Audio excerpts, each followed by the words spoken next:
અરે યાર હું શું કરું. તમને લાગતું હશે કે આ ચિંતન શું કરી રહ્યો છે આજે, પણ મારી સાથે આજે એક એવી વ્યક્તિ છે જેનો અવાજ સાંભળીને મને પણ થયું કે હું પણ કંઈક ડબિંગ કરું. જી હા, તમે અત્યારે રાજેશ રાવાને જોઈ રહ્યા છો, જેમણે કદાચ 50 થી વધુ ફિલ્મોમાં એમણે પોતે પોતાનો અવાજ આપ્યો છે એઝ અ ડબિંગ તરીકે.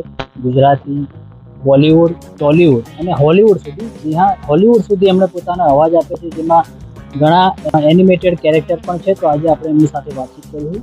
રાજેશ રાવા, સ્વાગત છે તમારું વીઓપી ન્યૂઝમાં. તો થેન્ક યુ ચિંતન.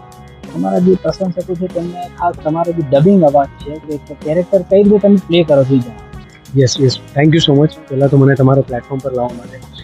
અને જેમ તમે કહ્યું ચિંતનભાઈ કે તમે નથી કરી શકતા, કે ના, બધા કરી શકે.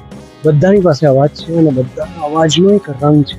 તો કોઈ અવાજ ખરાબ નથી હોતો, કોઈ મોટો, જાડો, પતલો, નાકનો, કોઈ નહીં. કેરેક્ટરને કઈ રીતે પેકેજિંગ સાથે રજૂ કરવું એ ઇમ્પોર્ટન્ટ છે. એટલે હું વર્ષોથી, જેમ કે પછી જંગુ મંકી હોય કે હેરી પોટર હોય કે સ્ક્વિડ ગેમનો હીરો હોય, તો દરેકનું પેકેજિંગ અલગ હોય છે. તો એને તમે કઈ રીતે કેરેક્ટરની બોડી લેંગ્વેજની સાથે તમે મેચ કરો છો અને રજૂ કરો છો, એ બહુ ઇમ્પોર્ટન્ટ છે. તમારા જે અત્યાર સુધીમાં તમે જે ડબિંગ કરો છો એમાં તમારો ફેવરેટ? હવે 28 વર્ષથી આ કામ કરું, અસંખ્ય કેરેક્ટર. તો એમ થાય કે ઘણા બધા છે, પણ તોય હું અમુક નામ કહું તો હું કહી શકું કે હા, હેરી પોટર હૃદયની ઘણું નજીક છે.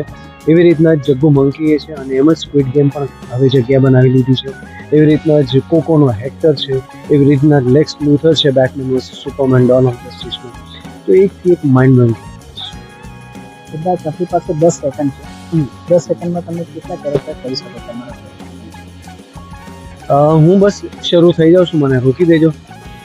मैं ना जग्गू बंदर हूँ। रॉन, हरमाइनी, जड़वतम। जब भी बोला बेसुरा बोला। मैं ना अपने पापा के साथ ना बहुत बहुत बहुत मिठाई लाऊंगा। अरे बेटा, ये क्या कर रहे हो? रोज मिठाई दांत सड़ जाएंगे।